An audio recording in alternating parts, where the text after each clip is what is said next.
Hello, good morning. Ito po at ako nag-prepare ng aking okoy. One of my favorite talaga kasi ay yung okoy. Nilagyan ko yan ng harina, of course, itlog, dalawang itlog yan. 1/4 lang naman yung aking toge, tsaka hiniwaan ko siya ng kalabasa. At ito lang ang aking hipon. 8 pirasong hipon pero ang lalaki. Wala akong nabiling hipon na maliliit kaya ang lalaki, pero nakakatuwa naman kasi masarap din naman kumain ng hipong malaki. At eto na nga, pinainit ko na yung mantika. Kailangan mainit na mainit siya. At sure na pag itinambog mo ay pumipisik-pisik pa. Ayan, o, diba? Yan ang masarap na okoy na pag naluto lasang ano tawag doon, yung may tinaano yun. Ay, nakalimutan ko na tuloy. Basta ito na nga, hot cake. Ayan, ito yung hipon ko. Ang laki, diba? Ayan, ganyan lang ang pagluluto ng okoy.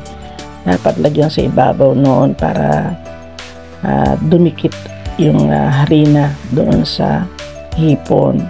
Sayang nga lang talaga, hindi maraming hipon. Pero alam nyo, malaki ang hipong yan.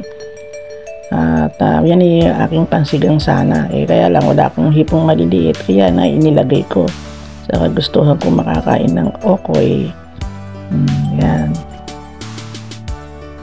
At siyempre, yan na, nakaluto na ako ng isa. Tingnan nyo to. Sarap, ano?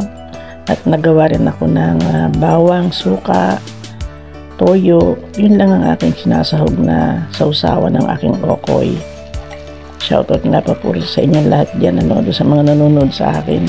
Thank you very much. Ayan, binaliktad ko na. Diba? Buong buo siya. Sarap talaga naman. Pag ito kinain mong okay ko, isa lang busog ka na. Yan, pangalawa kong lagay ito ngayon. At medyo mahina lang ang apoy. At ito na yung natira, nakagawa na ako ng 4 ata. So 4 na lang din yung aking hipon, kaya dinibed ko na rin sa 4 yung aking mga toge. Yan. Para sapat na sapat lang yung aking hipon sa aking niluluto. Para na, tingnan nyo. Sarap, diba? Parang pizza.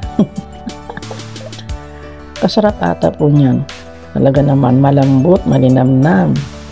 Tapos sasawsaw mo, lalagyan mo ng sawsawan. Nako, simpleng sawsawan, wala siyang asukal ha. Thank you very much for watching. See you on my next vlog. Bye-bye!